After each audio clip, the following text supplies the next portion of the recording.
네, 오늘 보는 것은 우리가 이제 소율이 문답 34문 양자로 삼으심이란 무엇입니까? 해서 여섯 번째 시간입니다.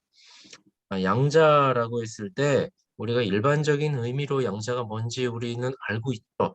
그래서 그 양자됨의 정의라고 해가지고 오늘 나눠드린 인쇄물에 보면 두 가지 양자 개념이 있어요. 하나는 우리가 잘 알고 있는 합법적인 법적인 의미에서 양자 상음에 대한 내용이죠. 자녀가 없는 사람들이 다른 사람의 자녀를 자신의 법적인 자녀로 삼는 행위를 말하고, 우리가 말하는 여기에서 양자는 그런 의미이지만 좀 더 나아가서 특별한 비유적 양자 삼음이라고 해가지고 이제 하나님의 자녀로 삼는 어떤 양자의 개념, 한 효과적인 부르심을 받고 세상으로부터 돌이켜 신령한 은택을 누리는 이 땅에서 하나님의 가족의 일원이 되는 신자들만이 누리게 되는 특권을 이제 우리가 여기 성경적인 의미에서 양자다라고 보게 됩니다. 화면을 잠시 공유하고, 제가 요걸 또 연결을 안 했네요.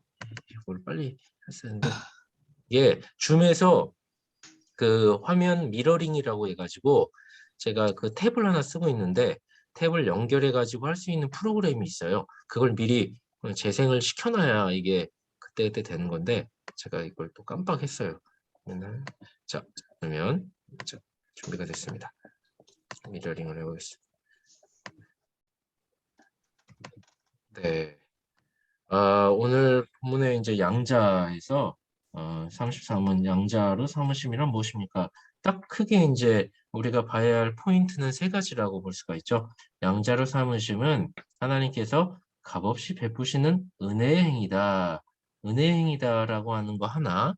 그 다음에 그 양자로 삼으시게 되는 그거에 대한 우리가 얻게 되는 권세가 뭔가, 특권이 뭔가 하나는 우리가 하나님의 자녀의 수요 중에 들게 된다.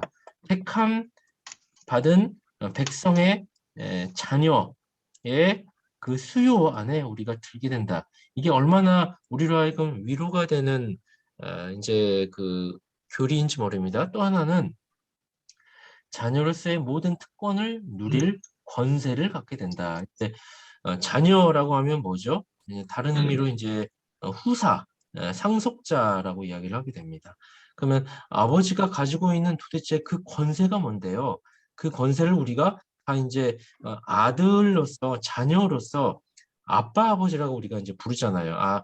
그 성령의 영께서 양자의 영을 우리한테 주셔서 로마서 8장에 보면 아빠 아버지라고 우리가 하나님을 부를 수 있게 된다.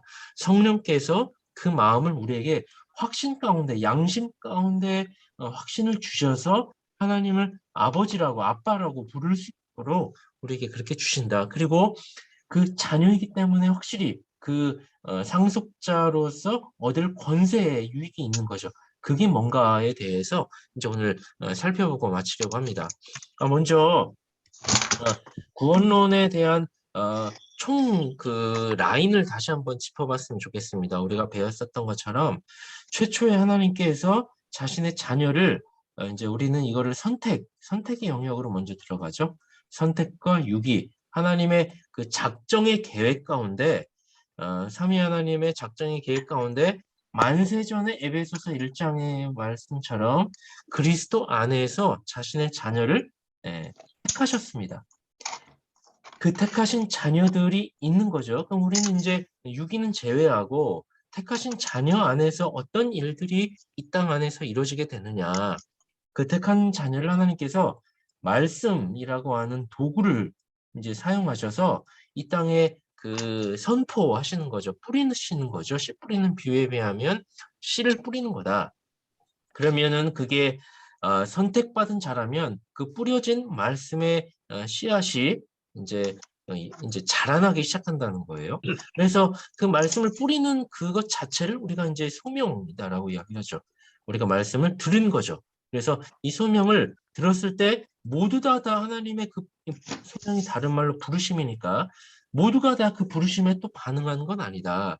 그 부르심이 효과적인 부르심이 있고 효과적이지 않은 부르심이 있다. 아는 부르심이 있다라는 거죠.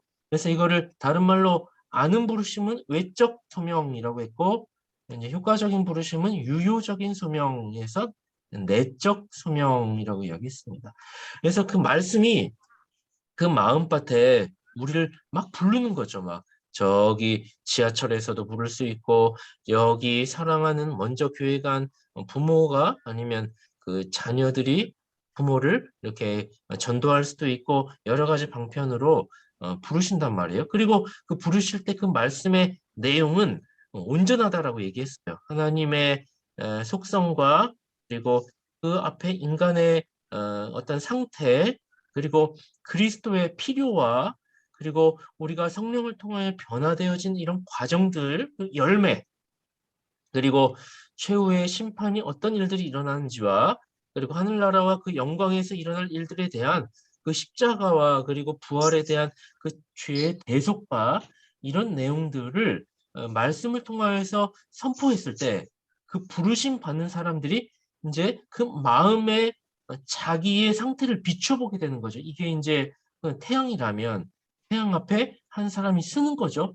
짠 서게 되니까 이제 뭐가 드러나요? 죄가 드러나는 거 아닙니까?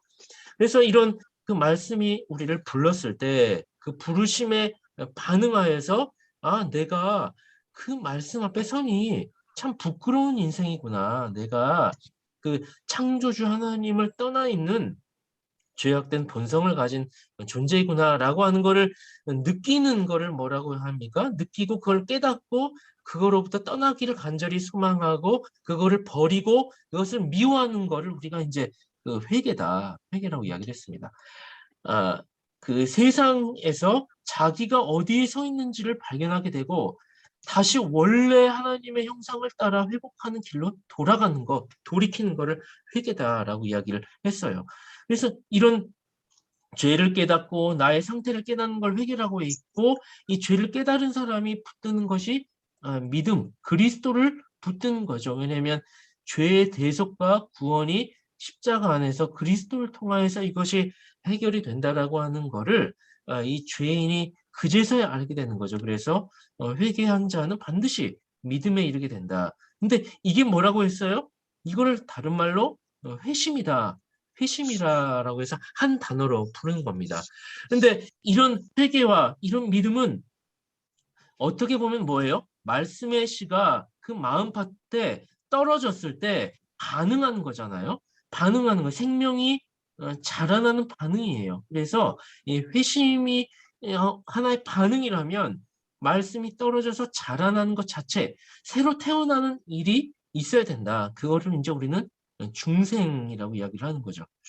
거듭남. 그래서 그 종교개혁 때에서 그 이제 그 개혁파라고 하죠. 17세기 이전에 그 사람들은 칼빈과 그 종교개혁과 17세기 이전에 개혁파 사람들은 여기 소명부터 이 회심까지를 다 중생으로 봤어요. 그냥 크게 이걸 다 중생이라고 생각을 했어요. 그런데 이제 17세기 이후에 좀 더 구원론을 세분화하여서 우리의 이해를 돕기 위하여서 중생 이후에 회개와 믿음을 회심이라고 구분을 하고 우리의 이해를 도왔던 거죠. 자, 그래서 이렇게 그 중생이라고 해서 과거 옛된 본성이 있던 사람이 새 본성을 입어서 태어나는 과정을 겪게 되는데 그게 이제 다시 태어나는 중생이라고 했고, 다시 태어난 사람에게서 나타나는 반응이 바로 회개와 믿음이다라고 하는 것을 우리가 살펴보았죠. 자, 그러면 우리가 아는 것이 결국은 우리의 죄성으로 인하여 우리는 하나님께 나아갈 수 있는 존재가 못 된다고 이야기를 했습니다.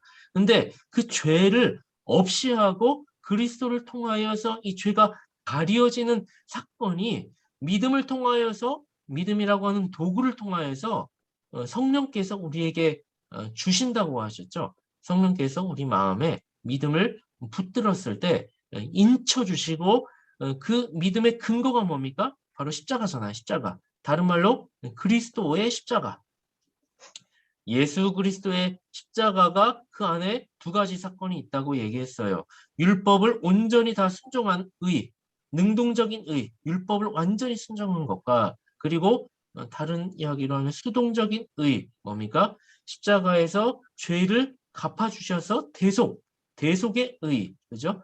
그래서 이 의, 하나님이 정하여 놓으신 이 죄를 유일하게 해결할 수 있는 방법을 예수께서 십자가에서 하나님의 의를 획득하셔가지고 요거를 놔뒀죠. 이걸 우리가 믿음으로 이제 붙들게 되어지는 거죠. 그러면 이 회개와 믿음 안에 이제 믿음 안에 회개와 믿음이 다 들어가 있는 거죠. 이 과정을 겪게 되어지는 순간 하늘나라에서 어떤 일이 일어난다고요? 그 의를 예수 그리스도의 의를 너의 의로 내가 여겨줄게, 의롭다라고 해줄게라고 해서 칭의의 사건이 일어난다라고 했습니다. 이거를 그래서 우리는 법정적 선포, 그래서 법정적인 의미에서 법정적 선포, 선고라고 이야기를 했습니다. 법정적 의미의 의다. 그러면 오늘 우리가 읽게 되면 오늘 우리가 보게 되어지는 내용을 보면 이 이제 여기까지 중생과 회개와 믿음까지의 어떤 내적인 변화들이 이제 외부적으로 하나님께서 이것을 이제 선언해 주는 거예요. 그게 바로 칭의다. 칭의는 법정적인 신분의 변화를 이야기해 주는 거라면 오늘 우리가 보는 양자는 뭐냐? 이거는 이제 그 신분의 사적인 선포를 해주는 거죠. 사적인 선포. 그러니까 법정적인 선포라고 했을 때 칭의가 우리로 하여금 의로운 재판장이신 하나님이 우리를 법정적으로 의인이라고 여겨주셨다면 양자라고 하는 거는 이제 아버지 되신 하나님이 신분으로서 우리를 양자로 가족으로서 삼아주는 것, 권속, 가족의 일원으로 여겨주는 것. 그래서 상속자 삼아주시는 것을 우리가 양자다라고 이야기를 하는 것입니다. 그래서 이제 이 양자가 왜 우리에게 유익이냐면 이 양자가 하나님이 우리에게 양자로 주게 되어졌을 때 거기에서 얻게 되어지는 특권과 유익이 있기 때문이에요. 그것이 우리에게 큰 위로가 된다라는 것이죠. 이제 구체적으로 본문을 통하여서 살펴보도록. 그래서 이제 크게 양자된 자가 하나님으로부터 법정적인 선포로 의인으로 여김을 받고 신분적으로 이제 하나님의 가족이 되어진다면 이제 이 사람은 이게 다 뭐예요? 하나같이 이거는 시간적인 순서가 아니라고 얘기했습니다. 그럼 뭐라고 했죠? 논리적인 순서라고 말씀을 드렸어요. 논리적인 순서다. 그래서 이게 단번에 일어날 수도 있고 양자, 칭의, 뭐가 시간이 먼저다라고 이야기하기에는 좀 어폐가 있는 거예요. 그래서 이렇게 그 내적인 어떤 변화를 입은 사람이 외적으로 하나님이 우리에게 인정해주는 것들이 있는데 바로 이 세 가지다. 하나는 칭의, 하나는 양자, 또 하나는 성화다. 성화. 그래서 법정적으로 신분이 의인으로 인정받게 되어지면 그 사람이 또한 사적인 신분으로서 하나님의 가족, 아들, 자녀, 딸 되게 해주셔서 거기에서 오는 여러 가지 영광스러운 특권을 내가 부여받게 되어진다. 자, 그 사람이 이제 그냥 사는 게 아니라 앞으로 이 사람 안에는 거룩이라고 하는 영광스러운 아버지 하나님을 닮아가는 길을 향하여 자발적이고 능동적으로 그죠? 순종의 삶, 아름다운 열매들이 이제 주렁주렁 맺히게 되어져 있다. 그래서 이것은 점진적인 변화로서 내 삶 가운데 이제 그 하나님의 율법이 뭐가 돼요? 이제 나침판이 되는 거죠. 나침판. 기준, 이제 표본이 되어져서 이것을 내가 바라보며 무거운 짐으로 여기는 것이 아니라 이것을 자발적이고 능동적으로 지키고 싶어진다. 지키고 싶어지고 이것을 사모하게 되어지고 이것이 하나님의 영광을 향하여 달려가는 것이며 동시에 내가 그리스도를 사랑하기 때문에 이것을 기쁨으로 이제 순종해 나아가는 것. 이게 이제 바로 이제 성화, 거룩한 삶, 다른 말로 거룩한 삶이 우리 가운데 있게 되어진다. 그러나 이 성화가 완전하진 않죠. 우리가 살아있는 동안 완전하진 않다. 완전하진 않고 거룩을 향하여 달려가게 되어지는데 이 완전한 건 언제 일어나요? 이제 성화 이후에 견인이 하나 더 있어요. 견인 이후에 이제 영화, 죽음 이후 그리스도와 함께 영광스러운 나라의 그리스도의 옷을 입게 되어져서 나의 완전한 변화를 입게 되어지죠. 예, 이때 이제 영화의 그런 일이 있게 되죠. 그럼 견인은 뭐냐? 견인. 견인은 이제 우리가 이제 이거는 그 인내란 뜻이에요. 인내. 견은 이제 굳게 인내한다라는 뜻이에요. 우리가 어떠한 그리스도인의 삶을 살다 보면은 우리가 항상 기쁘고 즐거운 일만 있는 것이 아니라 그리스도의 걸어가는 길을 따라가기 때문에 고난과 자녀에게 주시는 어떤 시련. 그래서 우리가 로마서 8장 18절 전후를 보면 자녀 또는 뭐 이제 상속자로 주면 그에게 영광까지 주지 않느냐라는 말씀을 하시면서 동시에 뭐라고 얘기해요? 이제 그 이제 우리가 그 자녀로서 고난을 받는 것이 잠시 받는 그 영광에 비할 바가 못 된다. 이런 구절이 이제 있는 거죠. 그래서 고난이 반드시 필연적이다. 자녀의 삶을 살아나가는데 그럴 때 우리가 어떻게 해야 된다? 하나님께서 우리를 이끌어 주신다. 근데 무조건 이끌어 주시는 게 아니라 우리를 이게 지금 다 우리가 뭐 한 거죠? 성령론이잖아요. 성령론. 성령께서 우리로 하여금 인내하게 하신다는 거예요. 인내하시는 힘을 주셔서 굳게 인내하게 하셔서 결국은 하나님의 이끄심을 받아서 그 로마서 8장 30절인가요? 이하에 보면은 그 환난이나 적신이나 그죠? 칼이나 기근이나 올지라도 우리를 그리스도 안에서 넉넉히 이기게 하시느니라 이런 일들이 일어날 수 있는 게 성령님께서 우리로 하여금 인내할 수 있는 힘을 주시고 소망 가운데 영광스러운 나라를 바라보게 하셔서 이 모든 어려움을 이길 수 있도록 하시고 결국 이기고 견디고 나서 보니 내가 어느 순간 더 하나님과 가까워져 있더라. 이제 이렇게 하신다는 거죠. 자, 이런 내용이 이제 우리가 있는 가운데 오늘 양자를 이제 보도록 하겠습니다. 양자. 양자됨의 정의를 받고 그다음에 근데 우리가 이제 이것을 다루면서 그 고난에 대한 부분을 다루지 않을 수가 없습니다. 아버지가 하나님이 자녀를 택하여서 양자로 입양하였어요. 그때 다루시는 방식이 어떠냐? 먼저 베드로전서 4장 17절 말씀을 우리가 보면서 제가 말씀을 드려보고자 합니다. 하나님의 집에서 심판을 시작할 때가 되었나니 자, 심판을 시작할 때가 되었다. 하나님의 집이 뭔데요? 예, 하나님의 집이란 하나님의 교회를 말하죠. 그리고 교회 안에 있는 그의 택한 일원들, 가족들을 말하죠. 그의 택한 받은 자녀들이 바로 이제 하나님의 집이에요. 그러면 다시 한번 봐보죠.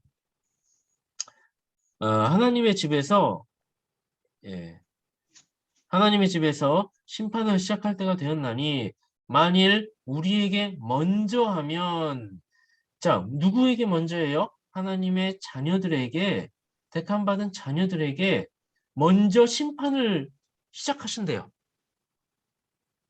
만약에 먼저 하면 자, 이게 첫 번째 우리가 알 수 있는 내용이죠. 하나님의 복음을 순종하지 아니하는 자들의 마지막은 어떠하겠냐? 자, 지금 두 가지 경우가 나와요. 하나님의 자녀들의 경우가 있고 두 번째, 순종하지 아니한 유기된 자들, 불순종의 자녀들의 경우가 있다. 자녀들의 경우에 뭐를 주신대요? 심판을 주실 거래요. 근데 자녀들에게도 심판을 주시는데 그러면 하물며 불순종의 자녀들에게는 어떻게 하겠냐는 거예요? 더 큰 심판을 주시겠다는 거 아니에요? 여기에서 말하는 요지가. 그렇죠? 그러면 우리가 이걸 어떻게 이해해야 됩니까? 베드로 사도는 지금 말하기를 하나님 아버지께서 이 땅 가운데 자기의 집에 거하는 택함 받은 자녀들에게 심판을 시작하신다고 말씀하고 있습니다. 무슨 심판이에요? 하나님은 세상의 종되었던 본성상 마귀의 자녀였던 자들을 양자 삼으셨습니다. 원래 우리가 태어났을 때는 다 원죄를 가지고 태어나잖아요. 그때 다 마귀의 자녀란 말이에요. 근데 그 마귀의 자녀들 중에서 하나님이 부르심으로 말미암아 정하시고 부르시고 택한 자들을 결국은 의롭게 하셔서 자기의 자녀로 삼으셔서 양자로 삼으신단 말이에요. 그런데 그 자녀들에게 먼저 꼭 하실 일이 있으시대요. 먼저 뭐를요? 심판을 시작하신대요. 이 사건은 대단한 의미를 지닙니다. 하나님의 편에서 마귀의 자녀들을 이제 하나님의 자녀를 입양하였으니 자녀들을 왜 심판하신다는 거예요? 거룩하고 존귀하게 여기시기를 원하시기 때문에, 그렇게 다루어 가시고자 하시기 때문에 심판을 주신다는 거예요. 타락한 본성이, 우리가 이제 태어날 때 죄된 본성을 가지고 태어나잖아요. 그러면 이 죄된 본성을 가지고 하나님을 향하여 나아갈 수가 없기 때문에 하나님께서 내 자녀를 삼기 위하여 내 자녀를 사랑하기 때문에 반드시 그를 변화시키기를 원하셔요. 그렇겠죠? 타락한 본성을 제거하고 거룩한 새 사람을 입도록 그 인생들의 살아생전에 변화를 입게 하시기를 원한다고요. 그러면 그 변화를 입게 하시기 위하여 하나님이 어떤 방식을 사용할까요? 베드로 사도의 말과 같이 심판을 시작하신다는 거예요. 그 본성의 심판을, 다른 말로 징계를, 매를 맞게 하신다는 것입니다. 즉 하나님께서 인생들 가운데 고난이라고 하는 매를 드시는 거예요. 왜 드시는 거죠? 연단을 하시기 위해서. 그래서 하나님이 인생들 가운데 고난이라고 하는 연단을 주시는 것은 결코 자녀들을 곤란하게 하시거나 괴롭히는 일이 아닙니다. 신의 성품에 참여하도록 자기의 자녀를 양육을 하시는 사랑의 방식이 바로, 그 과정이 바로 고난을 주시고 심판을 주시는 것이다. 이것이 타락한 본성에 대한 심판이 시작되었다는 의미입니다. 그래서 베드로 사도가 말했던 것처럼 우리에게 이 일을 먼저 주실 것입니다. 반드시 이 땅 가운데 하나님의 집에 심판을 반드시 주실 것입니다. 그렇게 하는 것이 하나님이 자녀를 사랑하는 증거인 거죠. 근데 반대로 어떻게 해요? 복음을 순종하지 아니한 자들은 어떻게 해요? 그 마지막은 어떠하다는 거예요? 베드로전서 4장 17절 이후 18절에 그 내용이 나와 있습니다. 하나님의 지배에서 심판을 시작할 때가 되었다. 만일 믿는 우리에게 먼저 그렇게 한다면 복음을 순종하지 아니하는 자들, 그들의 마지막은 어떠하겠냐라고 하면서 의인, 하나님의 자녀들이죠. 의인이 겨우 심판 가운데 연단을 받아서 겨우 구원을 받으면 경건하지 아니한 자와 죄인은 어떻게 할 것 같습니까? 라고 지금 되묻는 거예요. 어떻게 하겠습니까? 하나님의 공의가 마지막 때에 훨씬 두렵고 큰 심판을 내리시겠다는 건 아니겠습니까? 그러니까 아버지 하나님께서는 그들을 최후의 심판까지 내버려 두시는 거죠. 마지막 심판 때까지 그들은 대기하고 있는 거예요. 그래서 잠깐 악인들이 형통해 보이기도 하지만, 그들이 죄의 삭을 물지 않아 보이기도 하지만, 그걸로 우리가 억울해하거나 할 필요가 없는 것이, 혹자는 그래서 그렇게 질문한단 말이에요. 하나님께서 공의로우신 분이시라면 어떻게 악한 자들을 왜 내버려 두십니까? 라고 할 수 있지만, 근데 두고 보시라는 거예요. 결코 그런 일은 없다. 왜냐하면 이 땅은 잠깐 대기하는 시간이에요. 유보된 때란 말이에요. 하나님의 심판이. 그럼 이것이 온전케 되어진 때가 온다. 이것은 그리스도께서 재림하실 때이고 우리의 육신의 생명이 거두어가게 될 때, 우리 어느 누구 하나님의 심판대 앞에 피할 사람이 없는데, 그때 하나님은 죄와 사망에 대한 무서운 진노를 이제 지금 이 땅에서 차곡차곡 쌓아 두셨다가 완전한 심판대에서 두려운 심판을 내리실 것이다 라는 것이죠. 그렇기 때문에 자녀들은 어떻게 해야 됩니까? 그러므로 이제 19절, 하나님의 뜻대로 고난을 받는 자들은 지금 하나님이 우리로 하여금 하나님의 집에 이제 뭐라고 하셨죠? 심판을 시작할 때가 되었나니라고 했잖아요. 그 심판이 다른 말로 고난이라는 거잖아요. 4, 19절에 보니까 하나님의 뜻대로 고난을 받는 자들은 또한 우리가 해야 할 일이 뭐라는 거예요? 고난을 받을 때 하늘을 향하여 손가락질하거나 원망하지 말고 분노하지 말고 나를 돌아보라는 거예요. 나를. 선을 행하는 가운데 그 영혼을 미쁘신 창조주께 의탁할지어다. 나를 돌아보고 나에게 이것을 왜 주셨습니까? 오히려 나를 돌아보고 오히려 자기를 부인하고 선을 행하는 가운데 나의 영혼을 미쁘신 하나님, 신실하신 하나님, 변치 않으신 하나님, 그 하나님께 의탁하라고 맡기라는 거죠. 하나님은 반드시 신원하신 분이시기 때문에 네, 네, 이제 이렇게 얘기를 하는 겁니다. 자, 그럼 우리가 양자의 영을 받았단 말이에요. 만약에 신자가. 그러면 신자가 양자의 영을 받았을 때 우리는 보통 뭐만 생각합니까? 이제 내가 이제 양자면 곧 상속자라고 했으니까 아버지 하나님의 좋은 것만 물려받겠지? 이제라고 사람들이 이제 주로 생각을 한단 말이에요. 그런데 그 좋은 것을 물려받게 하시기 위한 과정을 하나님께서 둔다, 안 둔다? 둔다. 두신다, 안 두신다? 두신다는 거죠. 그 과정을. 왜냐면 생각해 보세요. 제가 대기업 총수는 아니지만 여러분들이 만약에 대기업 총수라고 해보십시오. 근데 자녀가 없어요. 자녀가. 애가 안 생기는 거죠. 근데 이거를 결국은 이제 그 자녀 문제 때문에 그 아내랑 약속을 하고 마음을 잘 그 정돈을 한 다음에 우리가 입양을 하자라고 약속을 했단 말이에요.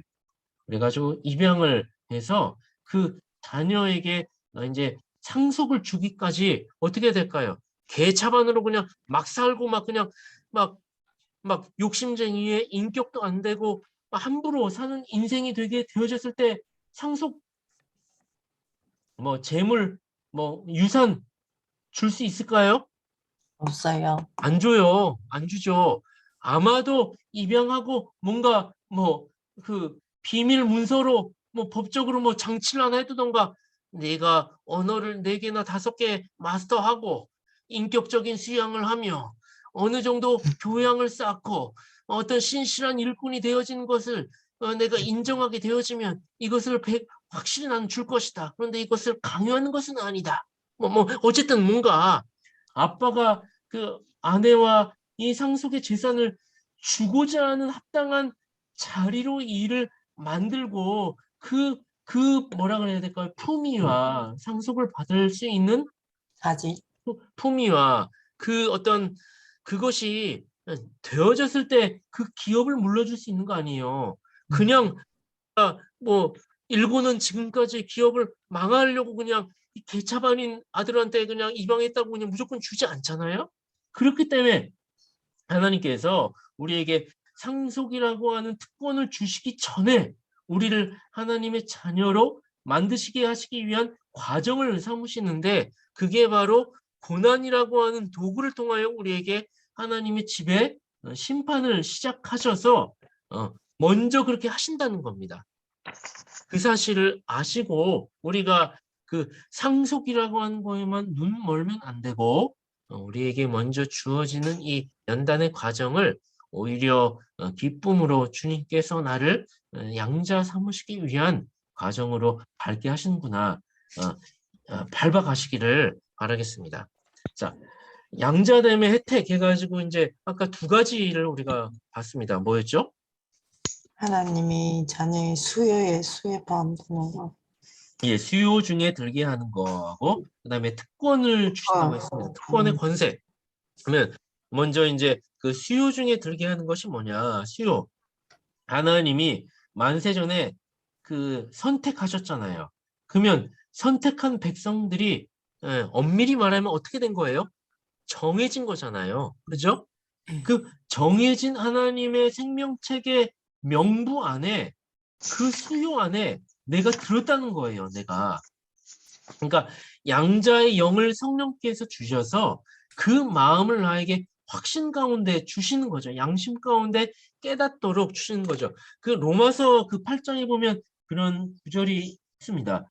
비슷한 구절이 있는데 제가 갑자기 생각이 나서 한번 찾아보았으면 좋겠습니다. 로마서 8장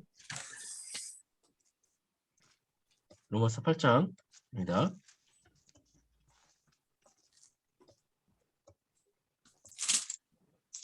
로마서 8장에 보면 17장. 17장. 잠깐만요. 8장 한번 쭉 읽어볼까요? 여기 8장이 너무 좋거든요. 자, 먼저 자, 육신의 생각은 6절 사망이요 영의 생각은 생명과 평안이다. 이게 다 이제 성령께서 우리 안에 육신의 생각은 하나님과 원수가 되게 하나니 이는 하나님의 법에 굴복하지 아니할 뿐 아니라 할 수도 없습니다. 육신에 있는 자들은 하나님을 기쁘시게 할 수 없다. 9절 만일 너희 속에 하나님의 영 성령이죠. 성령이 거하시면 너희가 육신에 있지 아니하고 영에 있나니 누구든지 그리스도의 영이 없으면 그리스도의 사람이 아니라 또 그리스도께서 너희 안에 계시면 몸은 죄로 말미암아 죽은 것이나 영은 의로 말미암아 살아있는 것이니라. 우리가 지금 구원론을 배우면서 의의 개념을 배웠단 말이에요. 그 의의 개념이 뭔지 이해하시면서 이 구절들을 봐보세요. 그러면 새롭게 다가올 것입니다. 예를 들자면 10절에 보시면 또 그리스도께서 너희 안에 계시면 그리스도와 연합된 거잖아요. 그래서 그리스도에게로부터 나오는 모든 수액을 우리가 입게 되는 거잖아요. 그러면 우리의 육신의 원죄의 죄는 몸은 죄로 말미암아 죽은 것이나 우리의 원죄가 죽게 돼요. 그리스도의 수액이 대속하셨기 때문에. 그러나 우리의 영은 어떻게 돼요? 성령께서 그리스도의 대속하셔서 얻어낸 그 하나님의 의, 그걸 획득하셨기 때문에 그 의로 말미암아 성령께서 그 의를 우리로 하여금 살아있도록 우리 안에 역사하게끔 하셔서 우리로 하여금 확신을 가지게 하신다는 거예요. 자, 11절 예수를 죽은 자 가운데서 살리신 이의 영이, 자, 이 영이 뭐예요? 성령이죠. 성령. 성령께서 너희 안에 거하시면 그리스도의 대속으로 말미암아 그 의로 칭의를 받게 되면 그리스도 예수를 죽은 자 가운데서 살리신 이가 너희 안에 거하시는 그 영으로 말미암아 너희 죽을 몸도 살리시리라. 성부 하나님, 삼위 하나님께서 성령을 통하여서 우리 마음 가운데 죄악 가운데 그 육체의 더러움과 추악한 원죄를 죽이셔서 우리의 몸을 그리스도의 몸과 같이 변화되어지는 거룩한 육구로 입게 해주신다는 거죠. 그러니까 의를 덧입게 된다는 뜻이죠. 죄인으로서 의롭다함을 받게 된 상태가 된다라는 이야기를 해주고 있죠. 그래서 12절 그러므로 형제들아 우리가 빚진 자로 돼 육신에게 져서 육신대로 살 것이 아니니라. 그러니까 우리가 그리스도의 의로 칭의를 입은 사람이라면 어떻다는 거예요? 육신대로 살 수가 없다는 거예요. 13절 너희가 육신대로 만약에 산다면 반드시 죽을 것이로되 영으로서 몸의 행실을 죽이면 살리니. 그래서 이걸 좀 다음 시간에 볼 건데 영으로서 몸의 행식을 죄를 죽인다는 얘기거든요. 죄를 죽인다는 의미가 무엇인가? 그리고 영으로서 살리는 것이 무엇인가? 이런 성화에 대한 내용인데 다음 시간에 보고 넘어가서 14절 그렇게 몸의 행실을 성령을 의지하여 죄를 죽이면 우리가 살게 된다. 14절 무릇 하나님의 영으로 성령으로 인도함을 받는 사람은 곧 하나님의 아들이라. 이제 양자의 교리가 나오죠. 너희는 이제 양자의 영을 부여받게 되면 다시는 무서워하는 종의 영을 받지 아니하고 양자의 영을 받았으므로 우리가 아빠 아버지라고 부르짖느니라. 자, 이제 제가 말하려고 하는 구절이 나옵니다. 16절. 성령이 친히 우리의 영과 더불어 우리가 하나님의 자녀인 것을 증언하시나니. 성령께서 우리 안에 우리의 양심과 우리의 안에 있는 영혼의 미천함 가운데 있는 그 부분 가운데 깨달음을 주셔서 우리가 양자의 영을 입게 되어지면 하나님의 자녀인 것을 증언해 주신다면 우리가 어떻다는 거예요? 내가 양자의 영을 입게 되면 하나님의 자녀임을 알게 된다는 겁니까? 모른다는 겁니까? 네, 알게 된다는 겁니다. 성령께서 증언을 해주셔서 내 마음 가운데 내가 깨닫도록 해주신다는 거예요. 그러면 17절 자녀이면 또한 상속자 곧 하나님의 상속자여 그리스도와 함께한 상속자니 우리가 그와 함께 영광을 받기 위하여 고난도 함께 받아야 할 것이니라. 이게 이제 제가 아까 말씀드린 거죠. 우리는 양자의 영, 그래서 이제 상속자가 되면 좋은 것만 우리에게 특권만 부여될 것을 이제 생각을 한단 말이에요. 그런데 그 바울 사도는 지금 우리에게 뭐라고 얘기해주고 있죠? 영광을 받기 위하여 또 뭐도 받아야 된대요? 고난도 함께 받아야 할 것이니라. 이것이 이제 우리가 어떻게 보면은 참 뭐라고 해야 됩니까? 이런 거를 참 받아들이고 싶지 않은 불편한 진실입니다, 이게. 그러나 성경이 증언하고 있는 거예요. 양자가 되어져 하나님의 수요 안에 들고 특권의 권세를 받는다는 것은 그 전에 먼저 우리가 하나님의 영으로 말미암아 교화되고 거룩해져야 된다. 그러기 위하여 우리를 하나님께서 그렇게 만들기 위하여 우리로 하여금 주시는 게 뭐다? 바로 고난이라고 하는 도구이다. 그래서 18절. 근데 그 고난을 두려워할 필요가 없다는 거예요. 왜 그러죠? 생각하건대 현재의 고난은 장차 우리에게 나타날 영광과 비교할 수 없다다. 우리는 영광이라고 하는 것 뭡니까? 영원한 나라에 영원토록 그리스도와 함께 왕되심을 가지고 살게 될 것이 영원토록 놓여 있기 때문에 이 고난이라고 하는 것은 잠깐 근심하게 할 수는 있지만 영원토록 종신토록 있게 되어질 일이 아니기 때문에 슬퍼하지 않아야 한다. 자, 그렇기 때문에 우리가 인생을 살아가면서 그 고난 앞에 있지만 우리가 고대하고 기대해야 되는 게 뭐예요? 하나님의 아들들이 나타나는 것이니 피조물이 허무한데 굴복하는 것은 자기 뜻이 아니요 오직 굴복하게 하시는 이로 말미암음이라. 그 바라는 것은 피조물도 썩어짐의 종노릇한 데서 해방되어 하나님의 자녀들의 영광의 자유에 이르는 것이니라. 근데 이제 인생들이 그 고난 가운데 연약하잖아요. 그래가지고 피조물로서 우리가 그 하나님의 뜻 안에 들어가길 원하지만 연약하여서 종노릇하는 데에서 해방되기를 원하지만 해방되지 못하는 것에 대한 어떤 한계 앞에 부딪힌다는 거죠. 그런 의미가 되겠죠. 그래서 피조물이 다 이제까지 함께 탄식하며 고통을 겪고 있는 것을 우리가 아느니라. 그래서 우리가 영광을 바라보지만 인간적으로는 어때요? 고난이 너무나 크거든요. 고난이 너무 아프거든요. 고난이 해결되지 않을 것 같거든요. 인간적으로 그 고통 가운데 내가 있기 때문에 그게 너무나 나를 살게 하지 못할 것 같은 두려움이 들기 때문에 탄식한다는 거예요. 그래서 그때 어떻게 하라는 거예요?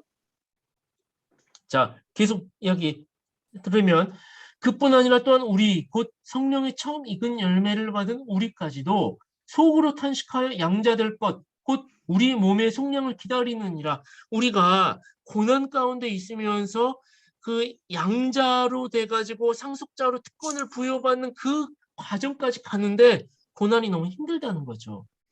그래가지고 우리가 기다리는 거예요. 근데 이게 내 힘을 안 돼. 피조물로서 안 돼. 그럼 뭘 해야 돼요? 이제 뒤에 나오면 우리에게 답을 줍니다. 기도하라는 거예요. 기도하라는. 근데 자, 제가 계속 이야기를 해드릴게요. 그래서 우리가 그 고난이 잠깐이라는 거예요. 영광은 영원하고 그렇기 때문에 그 잠깐 있는 고난을 이겨내가기 위하여서 우리에게 제시해주는 바울 사도의 그 비결이 있다. 그게 뭐예요? 바로 소망이다. 소망이다. 우리는 소망을 바라본 존재입니다. 우리가 소망으로 구원을 얻었음에 만약에 우리에게 위로를 주는 겁니다. 보이는 소망이면 소망이 아니다.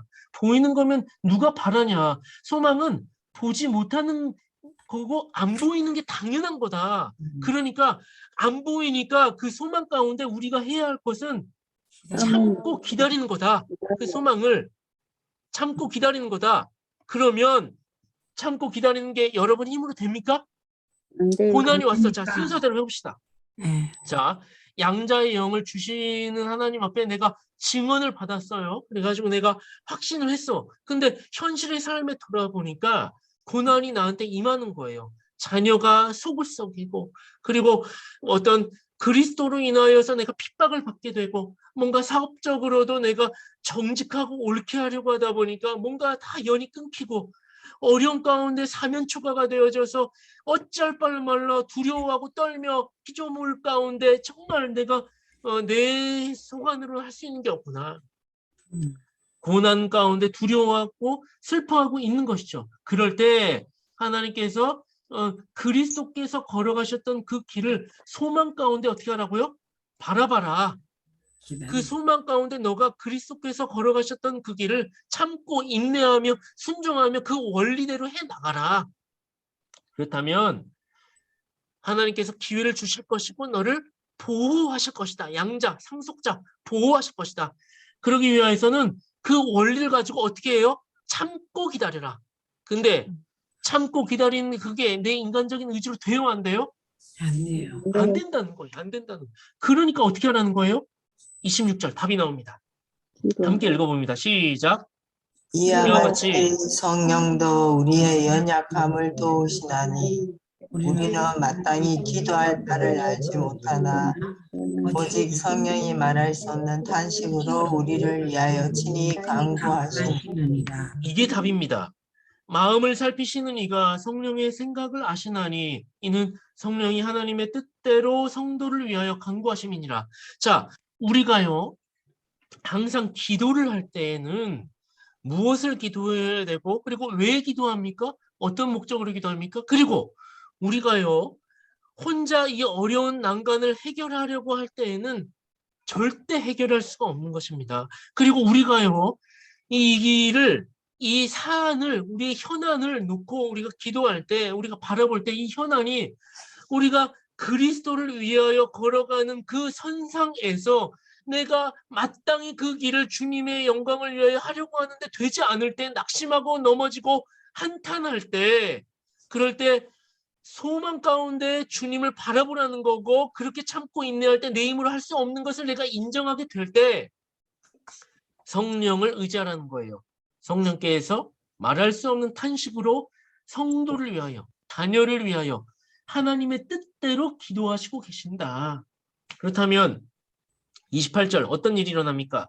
우리가 알거니와 하나님을 사랑한 자 곧 그의 뜻대로 부르심을 입은 자들에게는 모든 것이 합력하여 선을 이루느니라. 자, 이제 이 구절들이 어떤 맥락에서 나온지 아시겠죠? 아무 때나 쓰면 안 되는 거예요. 성령이 말할 수 없는 탄식으로 내가 지금 그냥 복권을 샀는데 복권이 되지 않는 거를 내가 기도하면 성령이 탄식하여서 들어주시는 겁니까? 그런 게 아니잖아요. 그렇죠? 아버지 하나님을 의탁하여 양자된 도리로서 그의 자녀로서의 삶을 살려고 발버둥 치는데 고난이 온다는 거죠. 근데 그 고난을 내가 참고 인내하며 견뎌보려고 하는데 나에게 힘이 없는 거죠. 그랬을 때 아버지 하나님께 기도를 하면 아버지 하나님께서 그의 뜻대로 성령께서 나의 양자 삼았던 그를 위하여 대신 기도하시고 합력하여 선을 이루게 해주신다는 거죠. 자, 그리고 이제 우리가 계속 제가 한번 읽어보려고 했던 구절들이 나오죠. 하나님이 미리 아신 자들을 또한 그 아들의 형상을 본받게 하기 위하여 미리 정하셨으니 이는 그로 많은 형제 중에서 맏아들이 되게 하려 하심이니라. 자, 여기 29절 맨 초반에 뭐가 나옵니까? 하나님이 미리 아신 자들을 또한 뭡니까? 선택이 나오죠. 하나님의 작전 가운데 미리 아신 자들을 선택하시고 그들을 어떻게 하셨어요? 본받게 하기 위하여 미리 정하셨으니 작정의 계획 가운데 선택하시고 정하시고 30절에 정하신 자들을 또한 부르시고 소명이 나오죠. 부르신 그들 또한 의롭다 하시고 칭의가 나오죠. 의롭다 하신 그들 또한 영화롭게 하셨느니라. 영화가 나온다. 여기에 우리가 구원론이 다 나오는 겁니다. 앞에 우리가 뭘 봤죠? 성령의 영을 부여받아 양자의 영을 부여받죠. 그 양자의 영을 부어받은 사람이 말할 수 없는 탄식으로 성령을 의탁하여 기도를 하였을 때 성령께서 우리로 하여금 합력하여 선을 이루고 참고 인내한 자들에게 결국 어떻게 합니까? 30절, 32절 자기 아들을 아끼지 아니하시고 우리 모든 사람을 위하여 내주시니가 어찌 그 아들과 함께 모든 것을 우리에게 주시지 아니하겠느냐 그러면서 누가 능히 하나님께서 택하신 자들 고발하리요 의롭다 하신 하나님이시니 누가 정죄하리요 죽으실 뿐 아니라 다시 살아나신 이는 그리스도 예수시니 그는 하나님 우편에 계신 자요 우리를 위하여 간구하신 자시니라 그러면서 그 하나님의 자녀들을 어떻게 한다고요? 그리스도의 사랑에서 어떻게 우리를 끊겠냐 환난이나 공고나 박해나 기근이나 적신이나 위험이나 칼이랴 기록된 바 우리가 종일 주를 위하여 죽임을 당하게 되며 도살당할 양같이 여김을 받았나이다 함과 같으니라 그러나 이 모든 일에 우리를 사랑하신 이로 말미암아 우리가 넉넉히 이기느니라 내가 확신하노니 사망이나 생명이나 천사들이나 권세자들이나 현재일이나 장래일이나 능력이나 높음이나 깊음이나 다른 어떤 피조물이라도 우리를 주 그리스도 예수 안에 있는 하나님의 사랑에서 끊을 수 없으리라. 이게 이제 견인이잖아요. 견인. 우리를 참고 인내하였을 때 끝까지 인도하신다는 것. 그러니까 8장 안에 구원론, 성령론 성령 하나님께서 자녀를 어떻게 구원하시고 끝까지 인도하신다는 원리가 다 나와 있는 거죠. 넘어가서. 네. 자, 그래서 양자됨의 혜택이 있을 때 하나님의 자녀의 수요에 포함되는 것이라고 했습니다. 그래서 이 내용은 한번 읽어보면 좋습니다. 빨리 그냥 한번 읽어보죠. 양자 삼으신 분은 하나님이십니다. 하나님의 특정함을 입은 죄인이 양자가 됩니다. 이들의 본성적 아비는 하나님의 원수인 마귀입니다. 긍휼이 풍성하신 하나님은 이들이 세상 속에 있을 때 자신의 사자들과 복음을 선포하는 목사들을 이 세상과 사탄의 권속 중에 보내시사 누구든지 이 세상과 정욕 가운데에서 떠나는 자들은 하늘 권속이 된다는 값없이 하나님의 양자가 되는 길을 증언하도록 하십니다. 이 증언과 간청을 힘입어 하나님의 특정함을 입은 사람들은 이 길을 받아들입니다. 그런데 마귀는 속이는 아비로서 그들이 듣지 못하도록 방해합니다. 마귀는 자기에게 종로를 하는 노예들이 하나님의 대사들, 복음 전하는 자들, 그들이 복음을 전하고 아는 것을 너무 싫어하므로 돈을 내고 자기의 하수인들을 선동해서 복음 사역자들이 전하는 메시지를 어지럽히고 대적하도록 만듭니다. 마귀는 양자됨의 기쁜 소식을 전하는 사자들을 이제 괴롭히는 소요를 일으키게 하기도 하고 핍박과 같이 물리력으로 강제하고 경멸하게 해서 어찌하든지 자기에게 속한 권속들, 마귀의 본성상 원죄를 입고 태어난 그대로의 모습들을, 그죠? 그걸 유지하게 하는 거죠. 복음의 메시지를 듣지 못하도록 말이죠. 하지만 하나님은 그들 중에 거하는 특정함을 입은 자들에게 성령을 보내셔서 그들의 귀를 여시고 양심을 일깨우시고 일어나게 하셔서 그들 자신과 하늘과 땅의 두 권속에 대한 메시지를 듣게 하시고 깨닫게 하십니다. 그래서 자녀들의 눈을 여시사 세상에 속한 권속에 퍼부어질 하늘의 불이 이미 예비된 것을 보게 하시고 그들의 본성의 아비인 마귀의 가슴에 살의가 이글거리는 것을 간파하게 하십니다. 그리하여 지옥의 구덩이로 내려가기 전에 잠시 이 세상에서 즐기는 것들이 얼마나 허탄하고 자신을 속이는 것인지를 깨닫고 그들이 하늘 권속에 속하게 하기 위해 이제까지 머물던 본토 친척과 아버지 집을 떠나도록 종용하십니다. 이렇게 택함을 받고 부르심을 입은 영혼은 그리스도께로 나아가 믿음으로 그리스도께 참여하고 하나님 권속으로 받아들여지고 혼인 언약을 붙잡고 만유의 상속자요 하나님 아들인 그리스도와 영적인 혼인에 동의함으로 그리스도의 것이 됩니다. 그리스도께 이렇게 접붙여지고 하늘 권속으로 받아들여진 신자는 하나님의 양자로 받아들여집니다. 칭의를 통해 정죄에서 벗어난 신자는 이제 하늘 권속의 하나로 받아들여져 더욱 존귀하게 됩니다.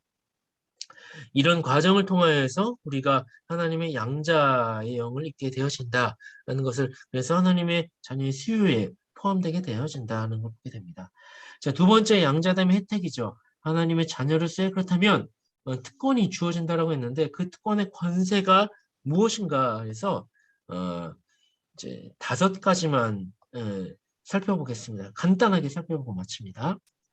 첫 번째로 하나님의 자녀로서 우리가 특권이 주어진다라고 했는데 첫 번째, 하나님 아버지의 영광에 참여하게 된다라는 겁니다. 영광에 참여하게 된다.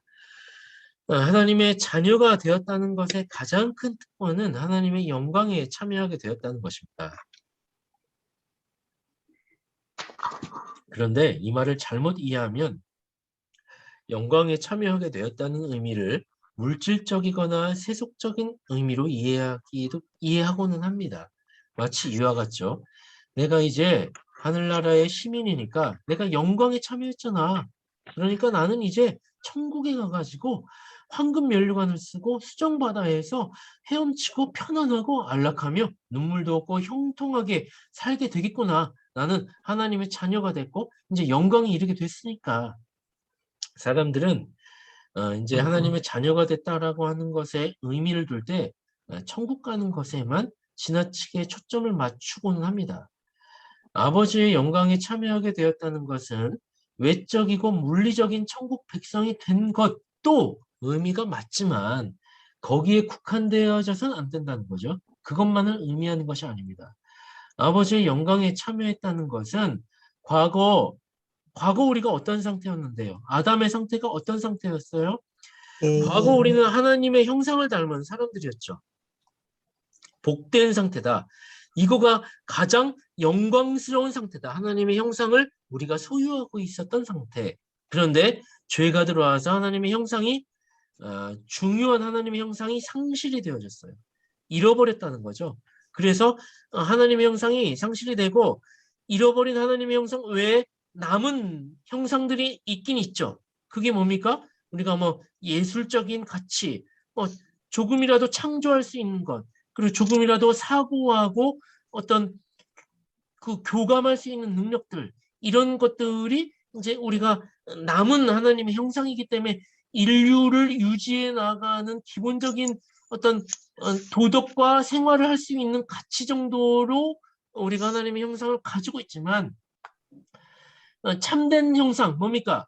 세 가지. 참된 지식, 그리고 의, 그리고 거룩이라고 하는 하나님의 본유적인 이 형상을 우리가 완전히 잃어버렸다. 그래서 이것을 회복하지 아니하면 우리는 이것을 회복하는 것이 참된 하나님의 영광에 참여했다라는 의미가 될 수가 있는 거거든요. 그래서 우리는 죄로부터 자유케 되어 옛 성품이 죽고 그리스도와 연합하여서 하나님의 거룩을 회복하여 거룩하신 하나님과 동행할 수 있게 된 것, 그 기쁨에 참여하게 되었다는 것을 만족으로 여기고 추구해야 되는 것인데 그게 아니라 하나님의 형상을 회복하는 것을 영광에 참여하고 그것의 기쁨을 누리는 것이 아니라 상속자로서 얻게 되어질 어떤 물질적인 세속적인 형통, 복, 그리고 우리가 가게 될 어떤 물리적인 천국에 대한 어떤 그런 거기에 가치를 이제 두게 되면 사실상 좀 약간 균형이 안 맞는 거죠. 두 번째, 하나님의 자녀로서의 특권 가운데 두 번째, 아들의 통치권에 참여하는 것이라고 했습니다. 자, 아들 하면 우리가 그리스도 예수의 삼중직 봤었죠? 왕, 선지자, 제사장이라고 했단 말이에요. 그리스도께서 왕이시죠. 그래서 우리가 그 선지자적인 요소, 제사장적인 요소를 삶 가운데 하나의 어떤 선지자적인 요소는 가르치는 요소고 제사장적인 요소는 어떤 속죄와 화해와 평화의 요소라고 했을 때 왕은 뭡니까? 그리스도 안에 통치 영역 안에 들어가는 거잖아요. 우리가 예수 그리스도가 왕이시고 우리가 양자, 그 왕이신 하나님의 자녀가 됐다는 거, 우리가 왕자, 공주가 됐다는 거잖아요.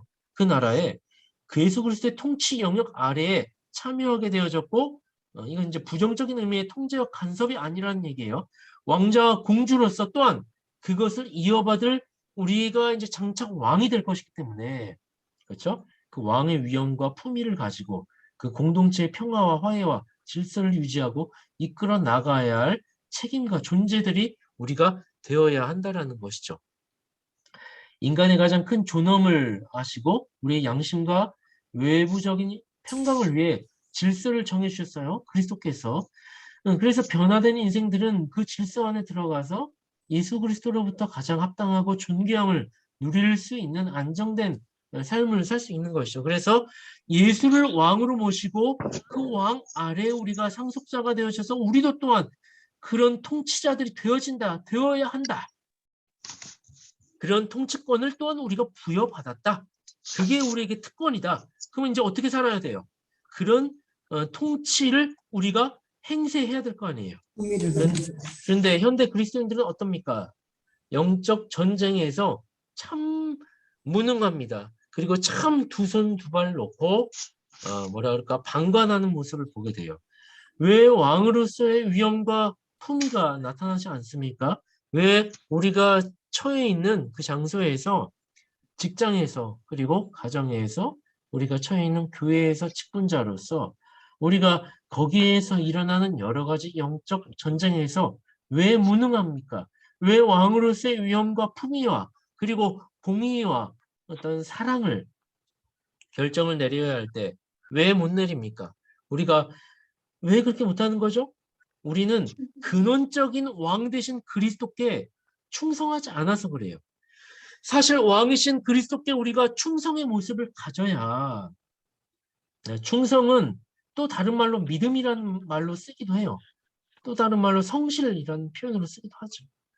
그러니까 우리가 왕 대신 하나님 앞에 충성된 일꾼으로 믿음의 일꾼으로 신뢰, 성실한 일꾼으로 우리가 먼저 순종하고 충성하고 순종하지 않으면 우리에게 그 권세, 왕노릇함은 나타날 수가 없는 것입니다.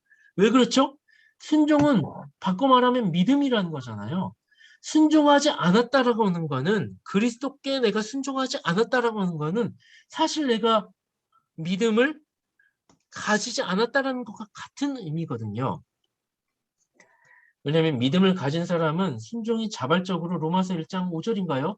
믿어 순종하게 하나니라고 이야기한 것처럼 그 뭐랄까 서로 상호 떨어질래야 떨어질 수 없는 관계다. 믿음과 순종은 한 세트예요. 한 세트. 같이 다녀요. 그래서 믿음을 가진 사람은 반드시 순종의 사람이고 순종한 사람은 반드시 믿음을 가진 사람이죠.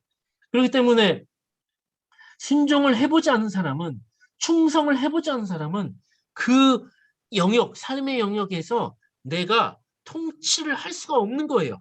내가 해본 적이 없거든. 믿음이 없기 때문에. 그렇기 때문에 내가 통치의 영역에서 수평적으로 세상에서 그 소금의 역할을 해낼 수가 없는 거죠. 왜냐하면 그게 아예 없기 때문에.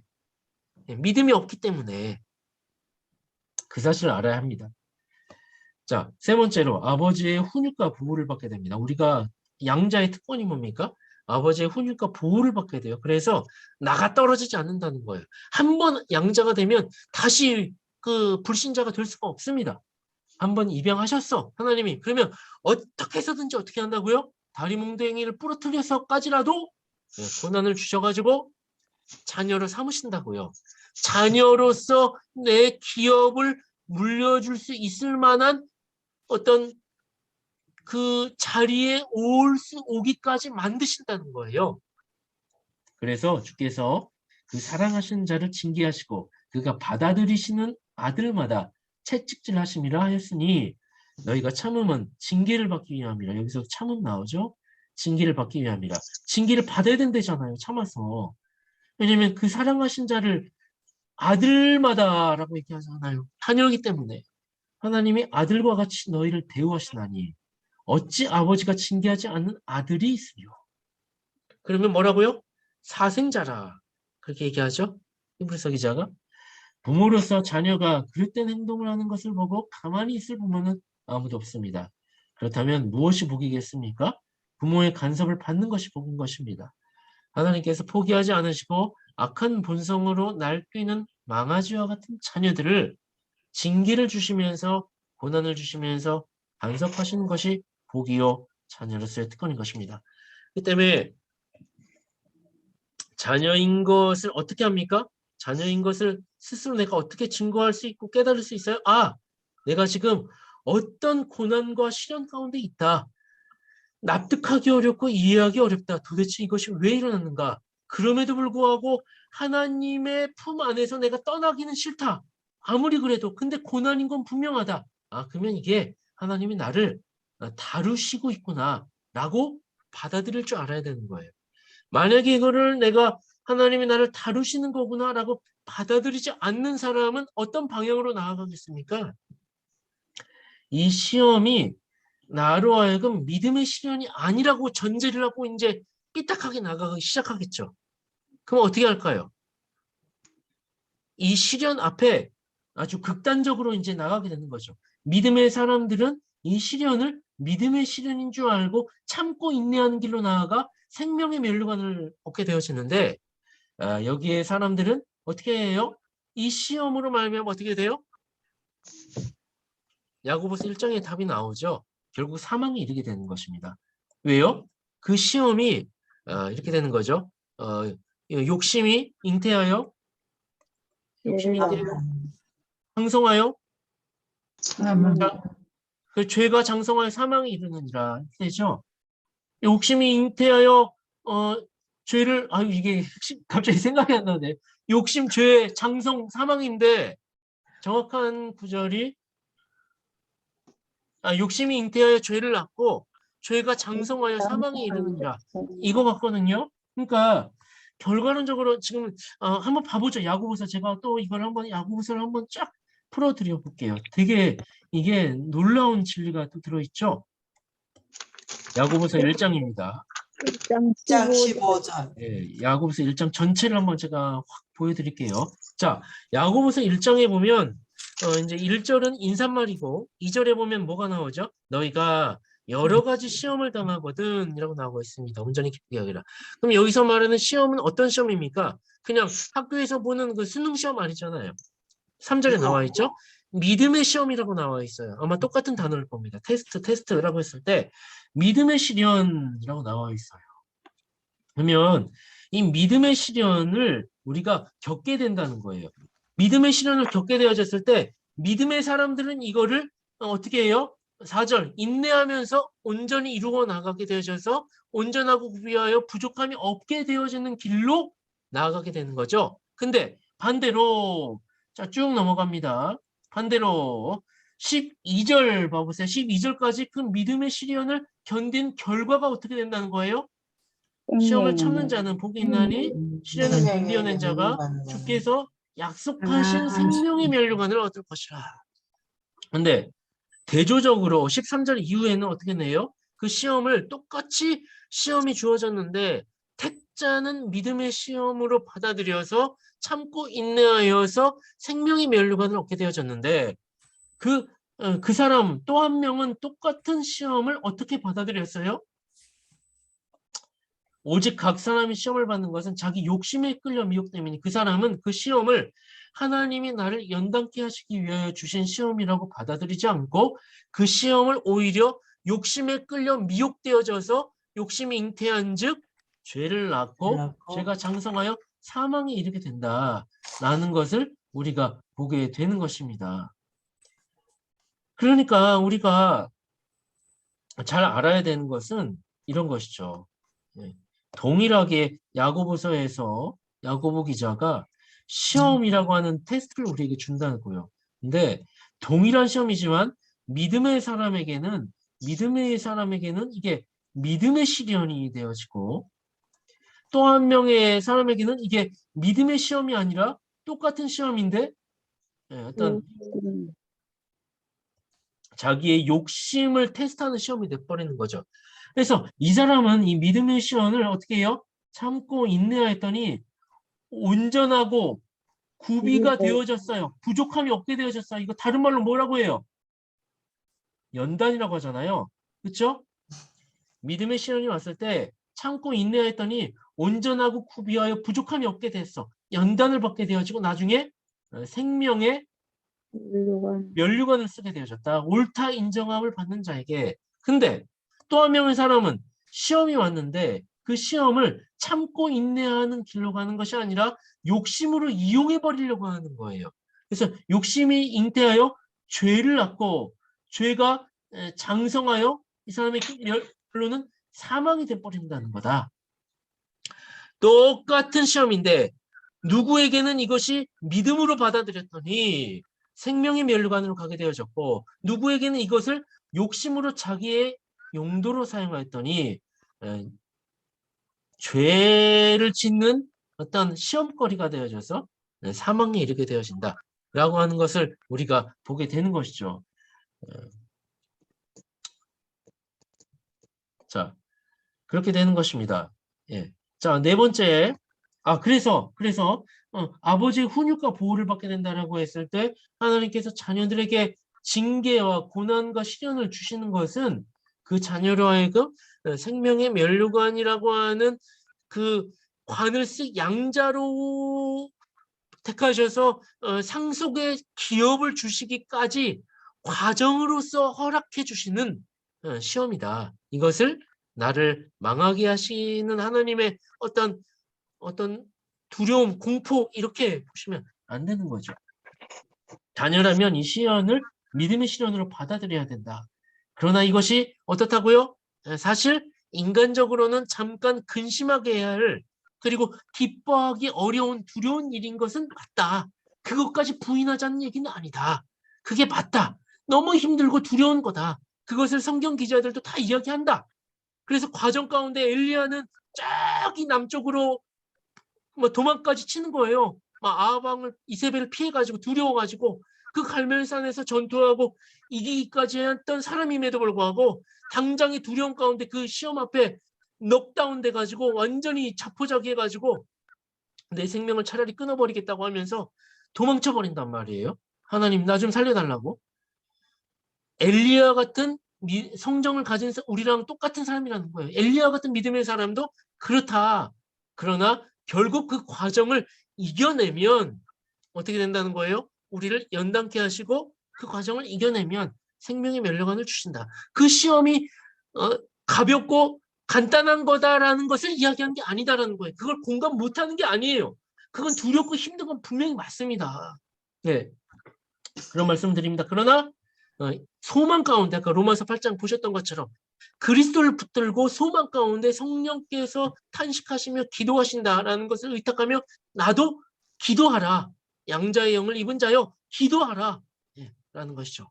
그러면 합력하여 선을 이루신 하나님이 그리스도로 말미암아 오게 되어진 고난이라면 반드시 응답하실 것이다. 마지막 기도의 응답을 받게 됩니다. 그래서 자 기도와 성령의 어떤 도우심은 아주 밀접한 관계에 있다. 기도라고 하는 것은 다른 말로 성령께서 하시는 거다. 다른 말로 성령을 의탁하는 거다. 내 힘으로 하는 게 아니다. 기도는 내 뜻을 말하는 게 아니다. 아버지 하나님의 뜻을 성령께 아뢰어서 성령께서 기도하시도록 우리가 의탁하는 거다. 아셔야 됩니다. 자, 기도의 응답을 받는다고 할 때 사람들은 자기 소원 성취라는 의미로서 기도 응답을 기대하고 기도하는 경우가 많습니다. 분명히 그런 의미가 없는 것은 아니죠. 하지만 궁극적인 의미로서의 기도의 핵심은 하나님 나라의 진행을 말합니다. 내가 기도할 때 뭐를 의탁하여 기도해? 성령을 의탁하여. 그리고 내가 지금 현재 내 안에 있는 현안이 있어요. 뭐 물질의 문제 있을 수도 있고 사업의 문제가 있어요. 그럼 그 사업을 내가 왜 하는 겁니까? 이 사업을 내가 왜 일궈내야 되고 왜 성공해야 돼요? 그 목적이 내가 이 사업을 통하여서 장래에 좋은 기업을 삼아 가난한 자와 고아와 그리고 교회와 하나님의 영광의 유익을 위하여 내가 이 사업을 하고 있음을 하나님과 나의 양심과 모든 사람들이 알고 있을 때 하나님 이 사업을 하나님의 교회를 위하여 내가 일으키길 원합니다. 도와주십시오라고 한다면 하나님께서 그 사업에 관여하실 거라 확신합니다. 그런데 보통 사람들이 사업을 위한 기도를 할 때 주님 제가 이 사업 한번 대박치게 해주십시오. 그게 아니라는 거예요. 그러면 그게 아니라 제가 아까 전자로 말씀드렸던 방법으로 내가 만약 기도를 한다면 그런 원리로 내가 사업을 놓고 모든 기업이 하나님의 것입니다. 어떤 한 장로님이 이 사업을 맡아서 일궈 나가는데 자기의 거라고 생각하고 이 사업을 이뤄나가는 게 아니에요. 그러니까 이것이 하나님의 것입니다. 하나님께 드립니다. 이 기업은 하나님의 것입니다. 뭐 이삭 토스트 같이 어떤 한 사장님이 이 사업을 하나님 거로 드리는 거예요. 그러면 번창 하게 되면 하게 될수록 하나님의 나라와 영광을 위하여 선한 영향력이 끼쳐지지 않을 수가 없게 이 신앙 고백 위에 세워진 하나의 교회란 말이에요. 이 사업터가. 그렇게 되어졌을 때 기도를 하는 것이죠. 하나님, 여기를 살려주십시오. 이렇게 해서 여기로부터 쏟아지는 그 재정과 물질이 하나님의 나라와 영광을 위해 진심으로 나를 위하여 쓰고 싶은 건 하나도 없습니다. 하나님 영광을 위하여 내가 쓰기를 원하오니 사용해 주십시오. 라고 했을 때 하나님께서 일을 이루어 나가신다는 거예요. 사람을 붙여주시고 환경을 조성하시고 나라법과 여러 어떤 정황들을 만들어 가시는 거예요. 그렇게 해가지고 결론적으로 디모데전서 6장에 나온 것처럼 그 장래 일을 일으키며 복음의 하나의 전도의 어떤 일환으로서 이것을 하나님께서 사용하셨음을 우리가 보게 하시는 그 하나님 나라의 진행을 보게 하신다. 뭐로써 그 시초가 뭐였다? 바로 하나님 뜻대로 하는 기도였다라는 것입니다. 이해가십니까? 하나님 뜻대로 하는 이 기도가 결국 하나님의 나라에 선한 영향력을 끼치며 진행을 일으키도록 하였던 시초였다라는 것을 우리가 하나님 나라 천국에 가서 하나님께서 이 땅에 장차 일어났던 일들을 쫙 보여주시면서 네가 그렇게 나의 뜻을 구하여 기도하였을 때 이 일들이 일어났던 것을 보게 해주실 거라는 거예요. 우리가 훗날 천국에 가서 하나님께서 자기 일을 이루시는 일들을 보여주실 때 그 일들은 성도의 기도를 통해 아버지께서 응답해 주시는 방식으로 일들이 진행되었음을 보게 될 것입니다. 저는 지금 행위 구원을 얘기하는 게 아닙니다. 내가 기도했더니 하나님이 움직였더라. 내가 기도했더니 하나님이 내 뜻대로 내 명령을 하나님이 잘 받들어서 행하셔서 사울 권장하겠더라. 이걸 얘기하는 게 아니에요. 모든 하나님의 작정은 분명 자기의 계획대로 자기가 하나님이 주체가 되어셔서 작정하시고 일어나가시죠. 그러나 그 일어나는 방식이 인간의 시각으로 봤을 때는 우리가 기도하여서 하나님의 뜻이 이루어지는 것으로 보여지게 되어져 있다는 거예요. 하나님은 자기가 자기의 주체대로 이 일들을 진행하시고 작정하시고 다 예정하셨지만 우리 시각에서는 그 일들이 일어나가게 되어졌을 때 성도의 기도를 활용하신다는 거죠. 이게 모순 같지만 성경이 일하시는 방식이 이렇다는 겁니다.